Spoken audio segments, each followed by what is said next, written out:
Welcome, my name's Theo Ewing. I'm with QSA Global in the Baton Rouge Service Center. I'm going to talk about doing a quick survey on a projector.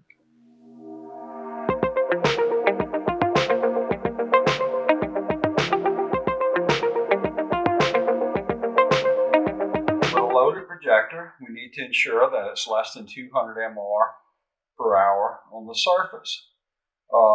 Have a survey meter, preferably a radiography meter that reads 0 to 1 R per hour.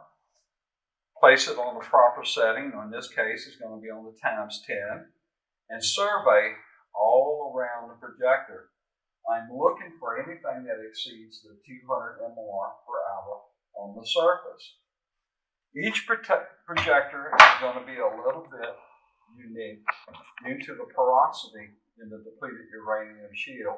So you have to survey top, bottom, in 360 degrees to make sure that the projector is safely shielding the radioactive source. Thank you.